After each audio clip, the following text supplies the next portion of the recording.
जय हिंद दोस्तों। देखिए, आज है हमारी 6 जुलाई 2024 और आज है हमारा यूपी पुलिस टारगेट का डे 4। तो आज के इस टारगेट में हम जो भी हमारा पिछला हमने किया था पहले हम उसको रिवीजन करेंगे, यानी कि डे 3 का हम पहले रिवीजन कर लेते हैं और उसके बाद में डे 4 का टारगेट देख लेते हैं। ठीक है, रिवीजन में हमें चाहे कितने टाइम लगे लेकिन रिवीजन बहुत अच्छे से करेंगे हम, क्योंकि सबका पढ़ा हुआ अगर रिवीजन हमने अच्छे से नहीं किया तो हमारा कुछ भी नहीं होने वाला। रिवीजन ही हमें सिलेक्शन के बहुत नज़दीक लेके जाता है। तो अगर अभी तक ने आप रिवीजन पर ध्यान नहीं दिए तो आप रिवीजन पर ध्यान दो, ताकि आप सिलेक्शन के बहुत करीब पहुंच सकते हो। ठीक है, तो रिवीजन में सबसे पहले हमारा हिंदी आ जाती है। तो हिंदी में जब आपने कल पढ़ा होगा, नोट्स बनाए होंगे, तो आपने रिवीजन किया होगा, तो सबसे पहले आपके सामने एक वर्ड आया होगा ऋण। उसमें आपसे पूछा होगा ऋण के पर्यायवाची बताओ। ठीक है, तो ऋण के पर्यायवाची क्या क्या होते हैं देखो, ध्यान से सुनते रहना, अगर आपको याद है तो मेरे साथ रिपीट करते रहना। ठीक है, तो देखो ऋण के पर्यायवाची होते हैं सर जी कर्ज, ठीक है, कर्जा, उधार, देनदारी और उधारी। कौन कौन से? ऋण, कर्ज, कर्जा, उधार, देनदारी। ठीक है, तो ये हमारा क्या होता है, ऋण के पर्यायवाची होते हैं। अच्छा, ऋणी और ऋणी का और ऋण का मतलब क्या होता है? देखो, ऋणी का मतलब होता है जिसको देना होता है, यानी कि जो ऋणी होता है उसका मतलब होता है देनदार। और ऋण का मतलब क्या होता है? ऋण का मतलब होता है सर जी जो दे चुका है, यानी कि जो आपसे पैसे किसी ने लिए थे और वो आपके चुका दिए, तो वो हो गया ऋण। ठीक है, तो ये बात याद रखोगे, ऋण से आगे क्वेश्चन गलत नहीं होना चाहिए आपका। ठीक है, उसके बाद में बात करते हैं, देखो हाथ। हाथ के पर्यायवाची क्या क्या हो जाते हैं? हाथ के पर्यायवाची होते हैं हस्त, बाहु, कर और पाणी। क्या क्या होते हैं? हस्त, बाहु, कर और पाणी। ठीक है, हस्त, बाहु, कर, पाणी। ऐसे बोलो मेरे साथ साथ। देखो स्क्रीन पर कुछ भी लिखा हुआ नहीं आएगा, क्योंकि लिखा हुआ देख करके ना आप एकदम से वो हो जाते हो। तो हाथ का क्या क्या होते हैं? हस्त, बाहु, कर, पाणी। हस्त, बाहु, कर, पाणी। ठीक है, ऐसे आंख बंद बंद करके सुनो मुझे और उसको याद कर करके अपने मुख से बोलने की कोशिश करो। ठीक है, अब देखो अचल का भी विलोम शब्द बताना है, तो अचल का विलोम शब्द सबको पता है, अचल का होता है चल। क्या होता है? अचल का चल। ठीक है, चलो उसके बाद देखो बात करते हैं रिजु का विलोम शब्द क्या होता है। देखो रिजु का सबसे पहले आपको ये पता होना चाहिए कि रिजु का अर्थ क्या होता है। तो रिजु का अर्थ होता है सर जी सीधा। ठीक है, और सीधा और सरल, ये क्या होता है? रिजु के अपने अर्थ होते हैं। ठीक है, क्या होता है? रिजु का अपना अर्थ होता है सीधा और सरल। ठीक है, अच्छा इसका विलोम शब्द क्या हो जाएगा? तो रिजु का विलोम शब्द ज़्यादा सर जी वक्र और कुटिल। क्या हो जाता है? वक्र और कुटिल। तो रिजु का, अब देखो हमने एक बार क्वेश्चन देख लिया, उसको हम रिपीट करते हैं बार बार। रिजु का अर्थ होता है सर जी सीधा और सरल, और रिजु का जो विलोम शब्द होते हैं सर जी वो होता है वक्र और कुटिल। वक्र और कुटिल, वक्र और कुटिल, वक्र और कुटिल। ऐसे याद हो गया? ठीक है सर। उसके बाद में देखो बात करते हैं यहाँ पर अरुण। अरुण के अनेकार्थी का बहुत बहुत बहुत इंपॉर्टेंट है। अरुण का अनेकार्थी क्या क्या होता है? तो अरुण के अनेकार्थी की बात करते हैं, तो अरुण का एक मतलब होता है लाल, एक मतलब होता है सूर्य, एक मतलब होता है प्रभात का सूर्य, एक मतलब होता है गुलाबी। तो क्या क्या होता है अरुण का अर्थ?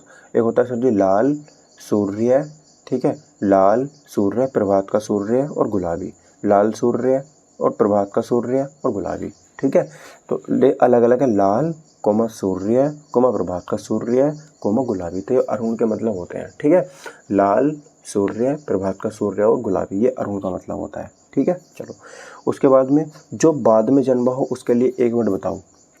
जल्दी अपने अपने माइंड में रिपीट करते रहो, याद करते रहो। जो बाद में जन्मा हो उसके लिए एक शब्द बताओ। तो सर जी उसके लिए एक शब्द हो जाता है मेरा यहाँ पर, जो बाद में जन्मा हो उसके लिए हो जाता है अनुज। क्या हो जाता है? अनुज, यानी कि जो मुझसे बाद में जन्मा है वो मुझसे छोटा ही तो होगा। क्या होगा? मुझसे छोटा ही तो होगा ना, तो उसके लिए एक शब्द हो जाता है अनुज। और सर जी जिसका जन्म पहले हुआ हो उसको क्या बोलते हैं? तो उसको बोलते हैं सर जी अग्रज। जी क्या बोलते हैं उसको? अग्रज, यानी कि वो हमसे बड़ा है। तो अनुज और अग्रज दोनों को याद रखोगे।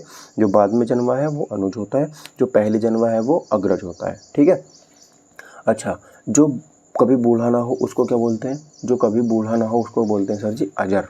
क्या बोलते हैं? अजर। ठीक है, चलो अच्छा एक वर्ड होता है सर इत्र, जो आप लगाते हो, एक होता है इतर। तो इनमें दोनों के अनेकार्थी हैं ये। ठीक है, समश्रुति भिन्नार्थक शब्द, इनमें आपको इनका मतलब बताना है।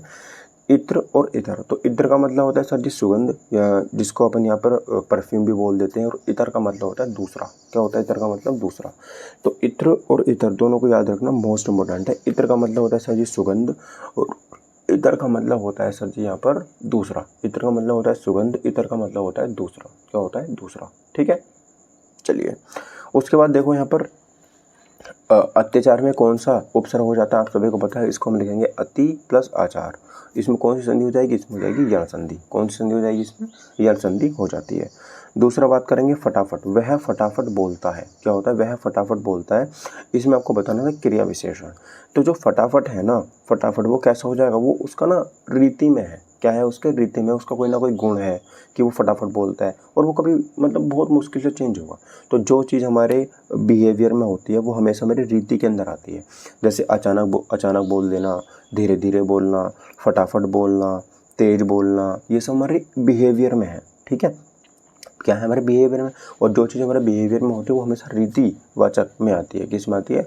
रीतिवाचक क्रिया विशेषण के अंदर आती है। ठीक है, चलो उसके बाद देखो बात करते हैं यहाँ पर अधोगति में कौन सी संधि हो जाती है। तो अधोगति को अधः प्लस गति लिखेंगे। अधः प्लस गति तो विसर्ग संधि हो जाएगी, बात खत्म हो गई।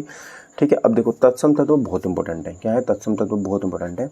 तो तत्सम तत्वों की बात करेंगे तो सबसे पहले अक्षी। देखो आप ना अब से क्या करोगे, आज तक आप लोग तत्सम तद्भव याद करते आए हो। अब से आप तद्भव तत्सम याद करना। पहले तद्भव याद करना, उसके बाद तत्सम याद करना। ठीक है, तो जैसे आँख है हमारी, तो आँख का तत्सम क्या होता है? अक्षी होता है। आँख का क्या होता है? अक्षी। आँख का क्या होता है? अक्षी। आँख का क्या होता है? अक्षी होता है। ठीक है, अमोल, अमोल का क्या हो जाएगा? अमूल्य। अमोल का क्या हो जाएगा? अमूल्य। अमोल का क्या हो जाएगा? अमूल्य। ठीक है, उसके बाद देखो बात करते हैं आग। आग का क्या हो जाता है? अग्नि। आग का क्या हो जाता है? अग्नि। अंधेरे का क्या हो जाएगा? अंधकार। अंधेरे का क्या हो जाएगा? अंधकार। अंधेरे का क्या हो जाएगा? अंधकार। ठीक है, चलो तो अब देखो मैंने आपको बताया आँख का क्या होता है? अक्षी होता है। अमोल का क्या होता है? अमूल्य होता है। ठीक है, और जी हमारा अंधेरे का क्या हो जाता है? अंधकार हो जाता है। और आग का क्या हो जाता है? अग्नि। तो ये मेरे क्या हो गए? तत्सम तद्भव हो गए, जो आपको याद रखने। ऐसे ही याद करने का रिवीजन ऐसे ही करना है आपको। ठीक है, अगर आप चाहो कि मैं लाइव आके करवाऊँ तो भी आप मुझे बता देना, लाइव में बहुत फ़ायदा रहेगा। अब बताओ, अब यहाँ पे एक शब्द और आया है, देखो कमीज किस भाषा का शब्द है? आपने ये याद नहीं करोगे, मुझे पक्का पता है कि कौन सा किस भाषा का शब्द है, ये आपको मुझे बताना होगा। ठीक है, तो देखो अब देखो यहाँ पर मुझसे पूछा कमीज जो है वो किस भाषा का शब्द है। तो अगर कमीज की बात करेंगे तो कमीज जो हो जाएगा यहाँ पर, ठीक है, कमीज किस भाषा का शब्द हो जाएगा? देखो जैसे जैसे हर वो चीज़ जिसमें हम कुछ ना कुछ रखते हैं, हर वो चीज़ जिसमें हम कुछ ना कुछ रखते हैं। जैसे जैसे अलमारी में कुछ ना कुछ रखते हैं, है ना, गमले में कुछ ना कुछ रखते हैं, कमरे में कुछ ना कुछ रखते हैं, बाल्टी में कुछ ना कुछ रखते हैं, और कमीज को पहनते हैं। ठीक है, तो हमारे यूज़ में आ रही हैं चीज़ें, क्या आ रही हैं? हमारे यूज़ में आ रही है ना, सब हमसे रिलेटेड है। तो जो चीज़ जिस भी चीज़ में हम कुछ रखते हैं वो हमेशा पुर्तगाली भाषा के शब्द होंगे। किसके होंगे? पुर्तगाली के। जैसे कहीं बाल्टी आ गया, ठीक है, अलमारी आ गया, परात आ गया, प्याला आ गया, कमरा आ गया, कमीज आ गया, तो ये सब क्या होंगे? पुर्तगाली भाषा के शब्द होंगे। ऐसे याद करें मैंने, तो अब भी ऐसे याद कर लो। ठीक है, अच्छा अरबी भाषा के शब्द क्या होंगे? तो अरबी भाषा के शब्द सर जी आदमी, औरत। क्या होंगे? आदमी, औरत। ठीक है, और जी अपना रास्ता, और जी यहाँ पर वकील, और जी यहाँ पर मुकदमा। ठीक है, तो ये क्या हो जाएंगे हमारे यहाँ पर? अदालत। ये क्या हो जाएंगे हमारे यहाँ पर? अरबी भाषा के शब्द यहाँ पर हो जाते हैं। ठीक है, चलो उसके बाद अंग्रेजी भाषा के, तो अंग्रेजी भाषा सबको पता है सर जी, स्कूल होता है, हॉस्पिटल होता है, और जी गिलास होता है, ये सब क्या होते हैं? हमारे अंग्रेजी भाषा के शब्द होते हैं। ठीक है, चलो तो अब देखो यहाँ पर ये हमारे क्वेश्चन ज़्यादा इंपॉर्टेंट हो है नहीं, तो यहाँ पर हम बात करते हैं वाक्य के कितने भेद होते हैं अर्थ के आधार पर, बताओ। दिल्ली दिमाग में सोचो, वाक्य के अर्थ के आधार पर कितने भेद होते हैं? तो सर जी 8 भेद होते हैं। कितने होते हैं? 8 भेद होते हैं। ठीक है, चलो उसके बाद देखो बात करते हैं, अच्छा एक होता है पासा पलटना। पासा पलटना मुहावरे का अर्थ बताओ क्या होता है? तो पासा पलटना मुहावरे का अर्थ होता है स्थिति उलट जाना। क्या हो जाता है? स्थिति उलट जाना, स्थिति उलट जाना। ठीक है, चलो अब देखो इसका बताओ, अंधी पीसे कुत्ता खाए, इस लोकोक्ति का सही अर्थ बताओ। अंधी पीसे कुत्ता खाए क्या होता है? बस जल्दी बताओ एकदम। तो इसका अर्थ होता है मूर्खों को कमाई, मूर्खों की कमाई व्यर्थ नष्ट होती है। तो अंधी पीसे और कुत्ता खाए, ठीक है, तो इसका मतलब होता है मूर्खों की कमाई व्यर्थ नष्ट हो जाती है। ठीक है, चलो उसके बाद यहाँ पर बात करते हैं, देखो ओके, उत्प्रेक्ष अलंकार की पहचान क्या होती है? उत्प्रेक्ष अलंकार की पहचान क्या होती है? तो सर जी उत्प्रेक्ष अलंकार की पहचान होती है जिसमें मानो, मनहु, जानो, जनहु ये आते हैं, वो उत्प्रेक्ष अलंकार की पहचान हो जाती है। ठीक है दोस्तों, चलो उसके बाद देखो बात करेंगे हम यहाँ पर रचनाओं के ऊपर आ जाते हैं हम डायरेक्ट अपनी, या फिर और भी है कुछ यहाँ पर।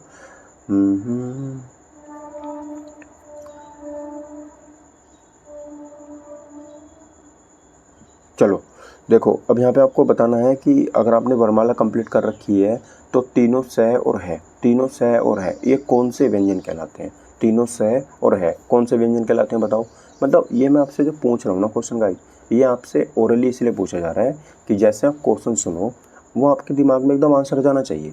और क्वेश्चन में कहीं से भी उठा के कुछ नहीं पूछ रहा, जो आपने कल पढ़ा है उसी में से क्वेश्चन मैं पूछ रहा हूँ आपसे। तो इतना तो आपको आना चाहिए कि नहीं आना चाहिए? आना तो चाहिए।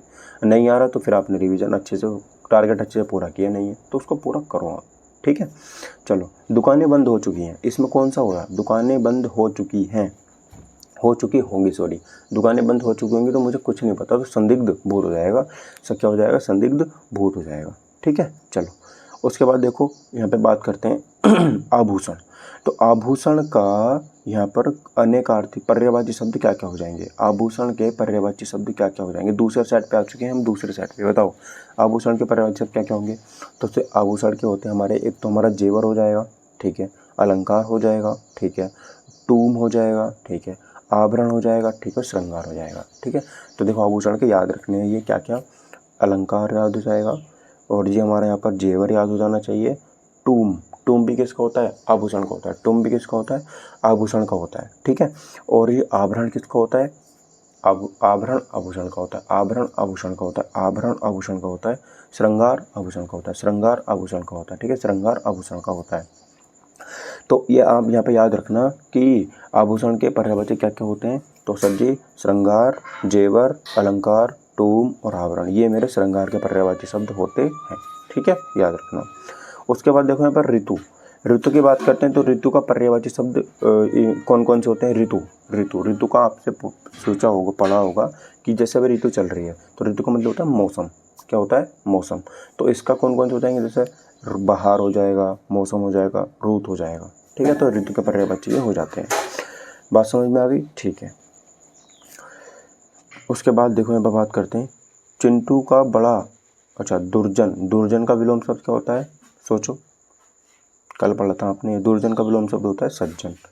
अज का क्या क्या मतलब होता है? अज, अज भी आपने कल पढ़ा था, तो अज के मतलब आपको पता होना चाहिए। जैसे अज एक होता है ब्रह्मा, एक होता है बकरा, एक होता है दशरथ का पिता। तो याद रखो, आंखें बंद करो, याद करो। अज होता है ब्रह्मा, दशरथ का पिता, ठीक है, और बकरा। अज होता है ब्रह्मा, दशरथ का पिता और ब्रह्मा। अज होता है बकरा, दशरथ का पिता और ब्रह्मा। ये अज के मतलब होते हैं। ठीक है, अच्छा, जो इंद्रियों द्वारा ना जाना जा सके उसको क्या बोलते हैं? जो इंद्रियों द्वारा ना जाना जा सके उसे बोलते हैं अगोचर। क्या बोलते हैं उसे? हम अगोचर बोलते हैं। ठीक है, जो इंद्रियों द्वारा न जाना जा सके उसे बोलते हैं अगोचर। ठीक है, अच्छा, एक शब्द होता है कृपण, एक शब्द होता है कृपाण। ठीक है, एक शब्द होता है कृपण, एक शब्द होता है कृपाण। तो कृपण और कृपाण, तो कृपण को हम क्या बोलते हैं सर जी? कृपण का मतलब होता है कंजूस। क्या होता है? कंजूस। और कृपाण जो होता है उसका मतलब होता है कटार या तलवार। ठीक है, तो जो कृपण होता है, देखो कृपण को जब आप पढ़ोगे तो आपके मन में आएगा दया वाला भाव, किस पर कृपा करिए। नहीं, कृपा का मतलब होता है सर जी कंजूस। कृपण का मतलब होता है कंजूस। क्या होता है? कंजूस। और जो कृपाण होता है उसका मतलब होता है कटार या तलवार। ठीक है, परीक्षा शब्द में कौन सा उपसर्ग हो जाता है? तो परी, परी प्लस इच्छा ये बनता है, परीक्षा हो जाएगा। ठीक है, चलो। उसके बाद देखो दिगंबर में संधि बतानी है, तो दिगंबर को हम संधि विच्छेद जब करेंगे इसका तो दिक प्लस अंबर करेंगे। ठीक है, तो व्यंजन संधि इसमें हो जाएगी। बात समझ में आ गई। उसके बाद देखो बात करते हैं चवर्ण। चवर्ण का तद्भव, देखो तत्सम और तद्भव तत्सम तो आपको याद होने बहुत ज़रूरी है, आप उसको याद करो कुछ भी करके। तो चवर्ण का मतलब होता है चबाना। चवर्ण का मतलब क्या होता है? चबाना, है ना। तो ऐसे याद करो, चबाना जो होता है जैसे हम खाना चबाते हैं, तो चबाना का तत्सम शब्द क्या होगा? तो चवर्ण होगा। ठीक है, चना का तत्सम शब्द क्या होगा? तो क्या होगा अपना? चणक। चना, चणक, चना, चणक, चबाना, चवर्ण, चबाना, चवर्ण, चबाना, चवर्ण, चना, चणक, चना, चणक। चूर्ण क्या होगा? चूर्ण। चूर्ण क्या होगा? चूर्ण। ठीक है, चूर्ण का तत्सम शब्द क्या होगा? चूर्ण होगा। ठीक है, उसके बाद देखो पुलिस। पुलिस किस भाषा का शब्द है? तो देखो पुलिस है फ्रांसीसी भाषा का शब्द। खुद अंग्रेजी भी किस भाषा का शब्द है? तो वो भी फ्रांसीसी भाषा का शब्द है। समझ में आ रही है बात आपको? पुलिस किस भाषा का शब्द है? फ्रांसीसी भाषा का शब्द है। उसके बाद और जी हमारे यहाँ पर जैसे कौन कौन से हो जाएंगे? देखो जैसे मीनू, जैसे आप रेस्टोरेंट में जाते हो तो मीनू मिलता है ना, तो वो भी किस भाषा का शब्द है? फ्रांसीसी भाषा का। जिस रेस्टोरेंट में बैठो जिसको बोलते हैं रेस्तरां, ये भी किस भाषा का शब्द है? फ्रांसीसी भाषा का शब्द है। करबल किस भाषा का शब्द है? फ्रांसीसी भाषा का शब्द है। अंग्रेज किस भाषा का शब्द है? फ्रांसीसी। तो आपने याद कर पाए इनको? आंखें बंद करके जरा बोल के दिखाओ एक बार, ठीक है, बोलो। तो कौन कौन से जाएंगे सर जी? यहाँ पर देखो, मीनू, रेस्तरां, ठीक है, करबला और अंग्रेज। मीनू, रेस्तरां, करबला, अंग्रेज। मीनू, रेस्तरां, करबला, अंग्रेज। मीनू, रेस्तरां, करबला, अंग्रेज। ये फ्रांसीसी भाषा के शब्द हो जाते हैं, ठीक है। चलो उसके बाद देखो बात करते हैं, अगर कोई वाक्य हम लिख रहे हैं, ध्यान से सुनो क्वेश्चन, अगर हम कोई वाक्य लिखते हैं और वाक्य लिखते लिखते उसमें कोई त्रुटि हो जाती है, यानी कि कुछ छूट जाता है, तो उस पर हम किस चिन्ह का यूज़ करके उसे लिखते हैं? तो सर जी हंस पद। किसका? हंस पद का, ठीक है। खून के आंसू रुलाना, इसका मतलब बताओ? तो बहुत सताना। खून के आंसू रुलाना मतलब बहुत सताना, ठीक है। उसके बाद नाच न जाने आंगन टेढ़ा, ये लोकोक्ति है, वो कह रहा है कि नाच न जाने आंगन टेढ़ा। नाच न जाने आंगन टेढ़ा, इसका मतलब क्या होता है? मतलब अपना काम न जानना और बहाने बनाना, कि आपसे वो काम आता तो है नहीं, फिर आप इधर उधर की फेंक रहे हो, बहाने बना रहे हो कि यहाँ पे ये कमी है वो कमी, बल्कि आता खुद से नहीं आपसे, ठीक है। तो नाच न जाने आंगन टेढ़ा, ये बात याद रखना।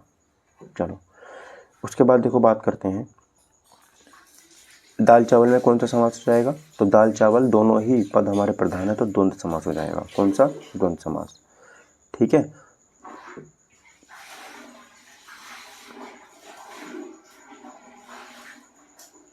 चलो अब आप बताओगे, मैं आपको यहाँ पर रचनाओं के ऊपर लेके चलता हूँ, रचना, ठीक। मुंशी प्रेमचंद की रचनाएं बताओ कौन कौन सी है? मुंशी प्रेमचंद की कम से कम 3 रचनाएं आपको सोचनी है, बताओगे कौन कौन सी है, ठीक है। तो देखो, गबन, गोदान और रंगभूमि, 3 है। गबन, गोदान और रंगभूमि मुंशी प्रेमचंद की 3 रचनाएं हो जाती हैं, ठीक है। आज 2 और याद कर लो, 2 बैलों की कथा प्रेमचंद की है, तो ऐसे याद कर सकते हो आप इसे। 2 बैल होते हैं, उनके बीच में हमेशा प्रेम होता है, तभी वो एक साथ एक गाड़ी में चल पाते हैं, तो 2 बैल प्रेमचंद। शतरंज के खिलाड़ी प्रेमचंद, शतरंज के खिलाड़ी के रचनाकार कौन है? प्रेमचंद हो जाते हैं, ठीक है। चलो तो प्रेमचंद की मैंने आपको आज 5 बता दी, गबन, गोदान, रंगभूमि, 2 बैलों की कथा और शतरंज के खिलाड़ी, ठीक है। सब में इनमें प्रेम होता है। तो प्रेमचंद की 5 रचनाएं आपको याद हो गई होंगी अब तक। प्रेमचंद का नाम सुनते ही आपके दिमाग में 5 रचनाएं एकदम आ जानी चाहिए, ठीक है। चलो, राग दरबारी के रचनाकार कौन है? राग दरबारी। तो राग दरबारी के रचनाकार हो जाते हैं श्री लाल शुक्ल। कौन हो जाते हैं? श्री लाल शुक्ल, ठीक है। चलो उसके बाद जयशंकर प्रसाद की बात करूँगे हम। जयशंकर प्रसाद की कौन कौन? जयशंकर प्रसाद की कंकाल, तितली, कामायनी, चंद्रकांता, ठीक है, और आंसू, लहर, ये सब किसकी हो जाती हैं? जयशंकर प्रसाद की हो जाती हैं। तो जयशंकर प्रसाद की यहाँ पर कंकाल और तितली हैं। लल्लू लाल की बताओ? तो लल्लू लाल की हो जाती है प्रेम सागर। लल्लू लाल की क्या हो जाती है? प्रेम सागर। लल्लू लाल की क्या हो जाती है रचना हमारी? प्रेम सागर हो जाती है, ठीक है, याद रखिएगा। गुनाहों का देवता, तो गुनाहों का देवता के इसके रचनाकार कौन हो जाते हैं? तो गुनाहों का देवता है धर्मवीर भारती, जो धर्म करता होगा, तो उसको क्या बोलते हैं? गुनाहों का देवता। तो गुनाहों का देवता किसकी हो जाती है? धर्मवीर भारती की हो जाती है। अशोक के फूल बताओ, एकदम मतलब दिमाग में एकदम आना चाहिए आपके, अशोक के फूल किसकी रचना है? अच्छा कल तो हमने याद करी है, ये क्यों नहीं याद आ रहा अशोक के फूल? तो अशोक के फूल है हजारी प्रसाद द्विवेदी। तो हजारों फूल में अशोक का फूल एक महत्वपूर्ण फूल है, ठीक है। अशोक का फूल आपने कहीं देखा थोड़ी ना होगा आज तक, नहीं। तो हजारों फूलों में सबसे महत्वपूर्ण फूल कौन सा होता है?